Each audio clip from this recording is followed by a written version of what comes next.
Bonsoir, bon matin tout le monde. J'espère que vous allez bien en cette superbe journée. Je vous invite à rester jusqu'à la fin de la vidéo, j'ai un petit truc à vous dire.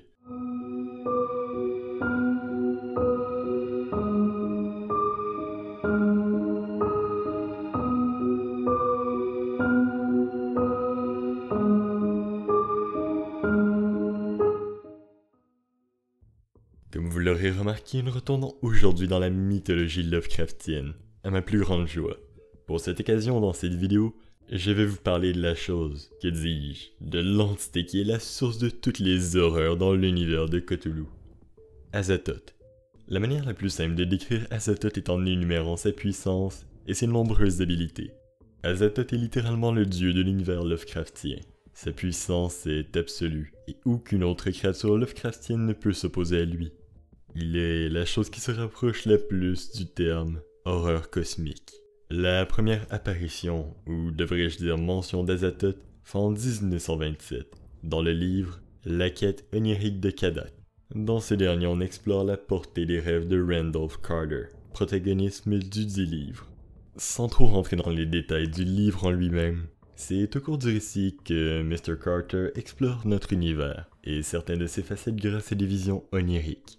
Dans une de ces dernières, Nyarlathotep tente d'amener Carter devant Azathoth, mais ce dernier réalisant la supercherie et se rappelant du fait qu'il rêvait, puis en s'éveillant, échappait au piège de l'entité.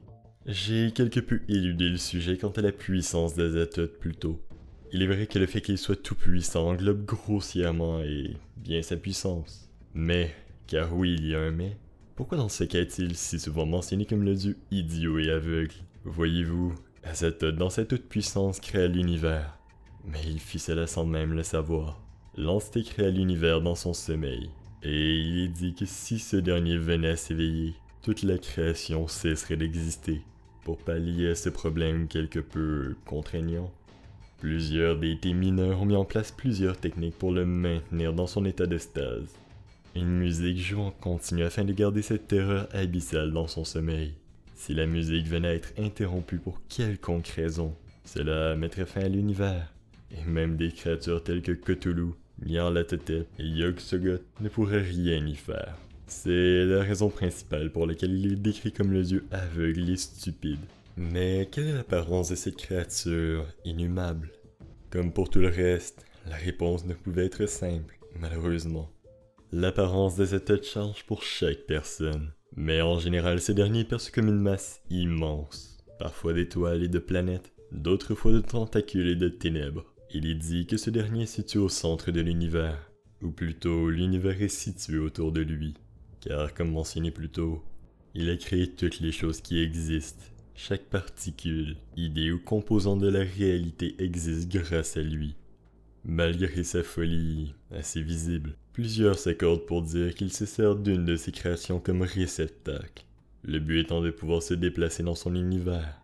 Des murmures disent qu'il ne s'agit que de nul autre que Nyarlathotep, l'une des créatures les plus puissantes de l'univers de Cthulhu. Mais je ne m'attarderai pas trop sur le lien de Nyarlathotep et Azathoth. Cela sera vu plus en profondeur dans la vidéo sur le chaos rampant. Et c'est sur cela que je vais clore la vidéo. Mais avant tout, j'avais un petit truc à vous dire. J'ai tout récemment commencé à me balader sur un serveur Discord fort sympathique, que je vous recommande fortement. Ce dernier se nomme Les Adeptes du Necromonicon. Et si vous êtes chanceux, vous pourriez même y entendre réciter quelques nouvelles de Lovecraft.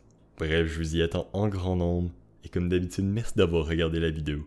N'hésitez pas à mettre un beau pouce bleu et à commenter. Et sur ce, la bise et on se revoit dans la prochaine vidéo.